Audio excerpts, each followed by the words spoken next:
আমি নিজে তার প্রমাণ। পাবনার বাইকোলা টেস্ট থেকে যেই মাত্র নামলাম, এক লোক দৌড়ে এসে আমাকে হাতের মধ্যে 100 টাকা দিল। চকচকা টাকা পকেটে দিয়ে বললাম, ভাই কারণ কি? বলে, হুজুর দোয়া করেন, আমার বইয়ের পেটে একটা বাচ্চা আছে, আল্লাহ যেন পুত্র দেয়। যেই কথা পুত্র দেয়, আমি পকেট তার 200 বের করে দিলাম। তো দোয়া আছে টাকা না, পাগলা, আমি 3 মেয়ের বাপ, আমার দোয়া দিয়ে যদি পুত্র হয় তাহলে আল্লাহ আমাকে আগে একটা দিত। তুই কি মনে করছিস যে পর পর 3টা মেয়ে হচ্ছে আমি বেটার জন্য দোয়া করিনি? তোকে বলে, হুজুর তাহলে আপনি টাকা আপনি নেন, আমারটা আমার দেন। ওরে যেই টাকা দিছি মারতেছি দৌড়। আমি কোথায় যাবি? বলে, ওই হুজুরের কাছে যাবো, তার বেটা সওয়াল আছে। আমি বলি, পাগলা, কোনো হুজুরের কাছে না, কোনো পীরের কাছে না, কোনো বাবার কাছে না, বাবার যদি চাও আল্লাহর কাছে চাও। ধরে কোন কথা ঠিক না? দেওয়ার মালিক কে? আমাকে দেয়নি বলে তোমাকে দিবে না তা তো নয়। তোমার চাওয়া তুমি চাও, তোমার চাওয়া যেভাবেই পারো। আরবিতে বলো, ইংরেজিতে বলো, বাংলাতে বলো, শুদ্ধ ভাষায় বলো, অশুদ্ধ ভাষায় বলো, সাহিত্যের ভাষায় বলো, গ্রামের ভাষায় বলো, যে ভাষায় বলো, সব ভাষা আল্লাহ বোঝে কি বোঝে না? হুজুরের কাছে আলোকে, কারণ ভাবিয়া করিও কাজ, করিয়া ভাবিও না। মসজিদের মধ্যে আল্লাহর কোরআন আছে না নাই? ইমাম সাহেব ডবল টাইটেল পাস, দাওরা পাস। আসরের নামাজে 3 রাকাতে বসেছে, 2 রাকাতে বসেছে, আবার 3 রাকাতে বসেছে। 4 নম্বর কাতার এক ভ্যান চলায়। ওই কই ক্যারি, আসরের নামাজ তো 2 বৈঠক, একটা হলো 2 রাকাত, একটা হলো 4 রাকাত। হুজুর যে 3 রাকাতে বসলো, আল্লাহু আকবার। একটা ভ্যান আল্লাহু আকবার কাছে ইমাম বলতেছে, তুই যতই লোক মাদে, আমি ডবল টাইটেল দাওরা পাস। এতদিন 4 রাকাত পড়াছি, আজকে 3 রাকাত বসবো, 41 সালের আগে উঠবো না, দেখি কে তোলে আমার। এই কথা বলে ইমাম যদি স্বৈরাচার হয়ে বসে থাকে, আপনার বলেন তো মসজিদের সমস্ত মুসল্লি কার পক্ষে যাবে? নেতার পক্ষে না ভ্যানালার পক্ষে? কেন? কেন ভ্যানালার পক্ষে? কারণ ভ্যানালা ঠিক, ইমাম বেঠিক। মসজিদে আল্লাহর আইন চলে বলে আজও স্বৈরাচারী হওয়ার কোনো সুযোগ হয় নাই। আর সমাজে মানুষের আইন চলে বলে সবাই ইচ্ছা মতো কাজ করতেছে। জোরে কোন কথা ঠিক কিনা? এবার রাখাল হযরত ওমরকে তওবা পড়াচ্ছেন। যারা মাগরিব এশার নামাজ না পড়াবার শুনতেছেন, ফজর পর্যন্ত বাঁচার কোনো গ্যারান্টি? তাহলে সকলে আপনারা পড়েন, যারা পড়েছেন তারাও পড়েন। কারণ আপনি যেভাবে নামাজ পড়া দরকার সেইভাবে হয়তো আদায় করতে পারেন নাই। এই যে সকলে তওবা করতে কি আমাদের আপত্তি আছে? তাহলে সবাই জবান খুলে বলেন, আস্তাগফিরুল্লাহ রব্বি মিন কুল্লি জামবি ওয়া তুবু ইলাইহি। ওমর ফারুক তওবা করার পরে বলতেছে, রাখাল ভাই, আল্লাহর হস্তে ওটের 1 পেয়ালা দুধ দাও। কার হস্তে? রাখাল মুস্কি মুস্কি হাসে। ওমর ফারুক বলে, রাখাল আবার হাসার কারণ কি? বলে, হাসার কারণ হলো তওবা করার পরে তুমি আবার মুনাফিকি করলে। যেই কইছে মুনাফিক, ওমর ফারুকের চেহারা রক্তের মতো লাল হয়ে গেল। এই মুখে যা আসে তাই বলিস কেন? কারণ ওমর ফারুক জানে মুনাফিকের জায়গা হলো জাহান্নামের সবচাইতে নিচে। জোরে কোন ঠিক কিনা? কাফেরেরা থাকবে জাহান্নামের উপরে, আর মুনাফিক থাকবে জাহান্নামের নিচে। কাফেরেরা পেশাব পায়খানা করবে, ওই পেশাব পায়খানা মুনাফিকের খাদ্য হবে। সাহাবেরা বলল, হুজুর এ বদমাইশ মুনাফিক কোন দল থেকে বের হবে? আল্লাহ রাসূল বললেন, আফসোস করতে হবে, এই মুনাফিকের আবাদ হবে মুসলমানের ভিতরে। প্রত্যেক ভোটের সময় আমাদের বাংলাদেশের অধিকাংশ মানুষ মুনাফিক হয়ে যায়। যখন যায় আসে কয়, আপনি কি দেবো ভাই? ওই যে কাক দিবি ওই নিজেই জানে না। কি মুনাফিক বোঝেন? মুনাফিকের চিহ্ন কয়টা? কোনো কিতাবে 4টা, কোনো কিতাবে 3টা। তার মধ্যে একটা চিহ্ন হলো ওয়াদা খেলাফ করে। জোরে কোন কি খেলাফ করে? কথায় কথায় মিথ্যা কথা বলে, আমানতের খিয়ানত করে। আল্লাহ কোরআনে বলেছেন, ইন্নাল্লাহা ইয়ামুরুকুম আন তুআদ্দুল আমানাতি ইলা আহলিহা। রে মুসলমান, ভোট হলো তোমাদের একটা আমানত। আল্লাহ কোরআনে বলতেছেন, তুমি যাকে সাক্ষী দিবা, যে মার্কা ছিল মারবা, এটা তোমার একটা আমানত। এজন্য একটা কথা নাই, আমার ভোট আমি দিব, যাকে খুশি তাকে না। এটা স্বৈরাচারী কথা। আমার ভোট আমি দিব, দেখে শুনে বুঝে দিব। যাকে ভোট দিলে আমাকে জাহান্নামে যাওয়া লাগবে না, এই চিন্তা আগে করা লাগবে, পরে করে কাম হবে না। জোরে কোন কথা ঠিক কি না? একটু মনোযোগ দেন। ওমর ফারুক বলে, রাখাল আমার মধ্যে মুনাফিকের কি দেখলা? রাখাল বলতেছে, তোমার মুখের সাথে মনের মিল নাই। লিমা তাকুলু মা লা তাফালুন। তুমি চিন্তা করে বলো তো, আমি কি মালিক? আমি যদি উটের মালিক হইতাম, তুমি আমাকে রাখাল বললা কেন? আর যখন রাখাল বলেছে তখন তোমার মন বলতেছে আমি উটের মালিক না। আর মালিক বাদ্দা রাখালের কাছে চাইলেও রাখাল আল্লাহর হস্তে চাইলেও দিবার পারবে না। যার প্রমাণ আমি নিজ। একটু মনোযোগ দেন। রাখাল বলে পথিক, সত্যি যদি আল্লাহর হস্তে এক পেয়ালা উটের দুধ চাও, তাহলে এখান থেকে মালিকের বাড়ি হলো 10 মাইল দূরে।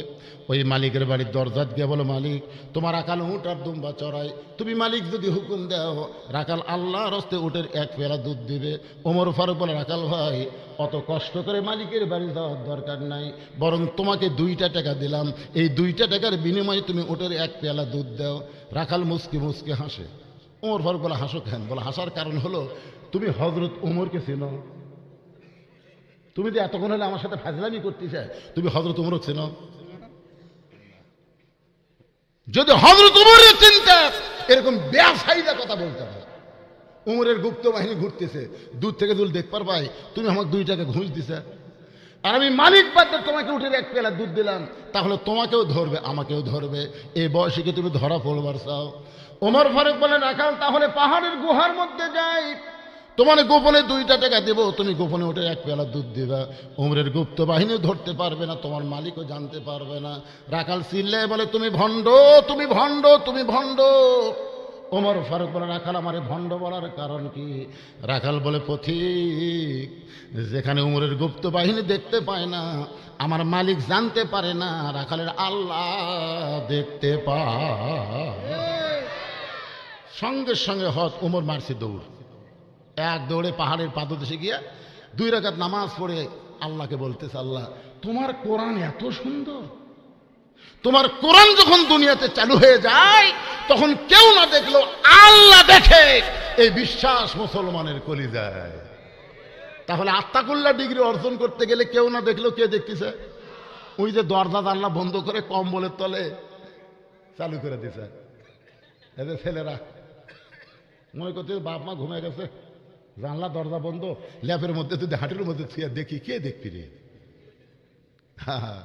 মানুষের আইন যখন চালু থাকবে কে দেখবে? বিশ্বাসই হবে না।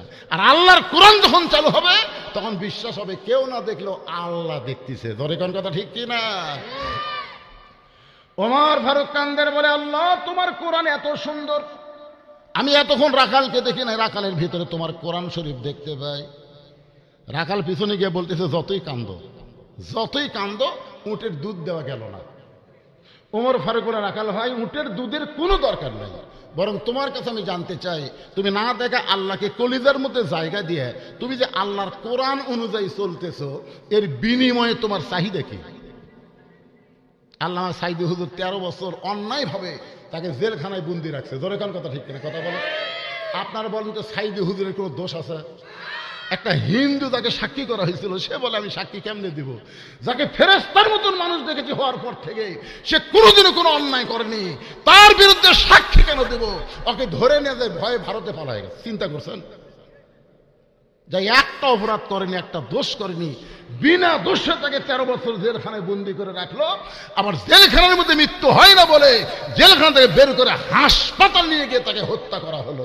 ধরে বলেন কত ঠিক কিনা? বাংলাদেশের সমস্ত মুসলমান জানে আল্লামা সাইদি তুমি মরনি, শহীদ হয়েছ আমরা এটাই জানি। আপনারা বলেন তো আমির হামজার কোনো দোষ আছিল? মামুনুল হকের কোনো দোষ আছে? বগলে ধরা পড়তে আর সাংবাদিক বলে কাবিন আছে। কি ষড়যন্ত্র দেখছেন, কি ষড়যন্ত্র! আল্লাহর বান্দার একটু মনোযোগ দিয়ে শুনবেন। ওমর ফারুক চোখের পানি বের করে বলতে, রাখাল ভাই এই না দেখা আল্লাহকে কলিজার মধ্যে জায়গা দিয়ে আল্লাহর কোরআন অনুযায়ী তুমি চলতেছ, এর বিনিময়ে তোমার চাহিদা কি? রাখাল ছোট বাচ্চার মতন কান্দে। ওমর ফারুক করে, রাখাল কান্দতেছ তার মানে? বলে ভাই আমার চাহিদা হলো, শুনবেন। ওমর ফারুক বলে, বলো তো তোমার চাহিদা কি? সঙ্গে সঙ্গে রাখাল কোরআন থেকে একটা আয়াত তেলাওয়াত করতেছেন। রব্বানা পড়েন, রব্বানা আতিনা ফিদ দুনিয়া হাসানাতাও ওয়া ফিল আখিরাতি হাসানা ওয়া কিনা আযাবান্নার। ওমর ফারুক বলে, রাখাল আমি মূর্খ মানুষ, তোমার চাহিদার কথা শুনতে চাইলাম, তুমি কোরআনের আয়াত শোনালা। রাখাল বলে, তুমি আসলেই মূর্খ। এই আয়াতের মধ্যে দুইটা চাহিদার কথা আমি বলেছি, তুমি খেয়াল করে দেখো। একটা আতিনা ফিদ দুনিয়া হাসানা, একটা দুনিয়ার, আর একটা ফিল আখিরাতে হাসানা, একটা হলো আখিরাতের সৌন্দর্য। দুনিয়ার সৌন্দর্য হলো মহামানব হযরত উমরকে আমি এক নজর দেখতে চাই, যে উমর আল্লাহর কোরআন দিয়ে রাষ্ট্র চালায়। সে উমরকে যদি একটা নজর দেখতে পাইতাম, আমার দুনিয়ার চাহিদা আল্লাহ পুরা করত। আমার 2 নম্বর চাহিদা হলো, আমি রাখাল যখন মরে যাব, অধম রাখালকে আল্লাহ যেন জান্নাত দেয়। চাহিদা কয়টা? দুনিয়ার চাহিদা কি দেখবে? উমর মানে ভালো নেতা। উমর মানে কি নেতা? যে ওমর আল্লাহর কোরআন দিয়ে রাষ্ট্র চালানোর কারণে আমার মতন রাখাল না দেখে আল্লাহকে কলিজার মধ্যে জায়গা দিবার পারছি। সেই হযরত উমরকে খালি একটা বার যদি দেখতে পাইতাম ভাই, আমার দুনিয়ার চাহিদা আল্লাহ পুরা করত। আমার 2 নম্বর চাহিদা হলো, আমি যখন মরে যাব, অধম রাখালকে আল্লাহ যেন জান্নাত দেয়। ওমর ফারুক দৌড়ে এসে রাখালের হাতটা খফ করে ধরছে, ধরেই 3টা চুমা খাচ্ছে। রাখাল কয়, পাগলা নাকি রে, আমার ঘামা হাতে চুমা খেলে। ওমর ফারুক বলে, রাখাল ভাই, তোমার 2 নম্বর চাহিদা আল্লাহ পুরা করছে। পুরা করবে না, পুরা করবে না, ভবিষ্যৎ না, পুরা করছে। তোমার 2 নম্বর চাহিদা হলো, মরার সঙ্গে সঙ্গে আল্লাহ তোমাকে 8টা জান্নাত খুলে দিবে। আপনারা সুবহানাল্লাহ আল্লাহু আকবার বলতেছেন, কিন্তু রাখাল কথা কয় না। ওমর ফারুক বলে, রাখাল তোমার 2 নম্বর চাহিদা, মরার সঙ্গে সঙ্গে আল্লাহ তোমার জান্নাত দেবে। রাখাল কয়, ভালোই তো, তুমি চালাক, মরার পরে আল্লাহ জান্নাত দিবে, এই বাকি কথা ভালোই বলতেছো, কিন্তু হযরত উমরকে এক নজর দেখতে পাবো, এই লগত কথা বলতে তোমার কোন জায়গায় বাজায়? মরার পরে জান্নাত, এটা কি বাকি? মরার পরে কি? জোরে কর, মরার পরে জান্নাত, এটা কি? আর হযরত উমরকে দুনিয়াতে দেখা, এটা হলো নগদ। তুমি নগদের কথা না বলে বাকির কথা বলতেছো। ওমরের চোখটা দর দর করে পানি পড়তেছে, যে রাখাল আমাকে তওবা পড়াইছে, যে রাখাল আমাকে মুনাফিক কইছে, যে রাখাল আমাকে ভণ্ড কইছে, এখন যদি বলি আমি ওমর, বলাও সারা, রাখাল হাত বের করে মরাও সারা। ওমর ফারুক চিন্তায় পড়ে গেলেন, কি করব?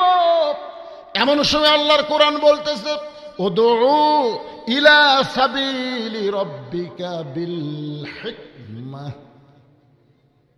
ওমর, যদি ডাইরেক্ট বলবার না পারিস, তাহলে হিকমত অবলম্বন কর।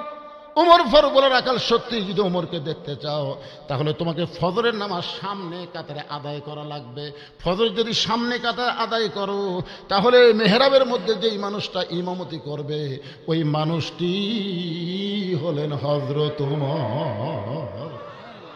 তাহলে আল্লাহর কোরআন দিয়ে যখন রাষ্ট্র চলবে, শুধু এমপিগিরি করলে হবে না, মন্ত্রীগিরি করলে হবে না, বড় মসজিদের ইমামও হওয়া লাগবে। জোরে কোন ঠিক কিনা? আমাদের বাংলাদেশে যারা নেতা হবার চায়, সূরা ফাতিহাও ঠিক মতো কবার জানে না। জোরে কোন ঠিক কিনা? আল্লাহর কোরআন দিয়ে রাষ্ট্র চললে ওরকম ভুয়া নেতার খাওয়া নাই। ভুয়া নেতার কি নাই? ভুয়া নেতা। জোরে কোন কি নেতা? সত্যি যদি হযরত ওমরকে দেখতে চাও, তাহলে মসজিদ নববীর সামনে কাতার নামাজ পড়া লাগবে। মেহরাবের মধ্যে যেই মানুষটা ইমামতি করবে, ওই মানুষটি হলেন হযরত ওমর।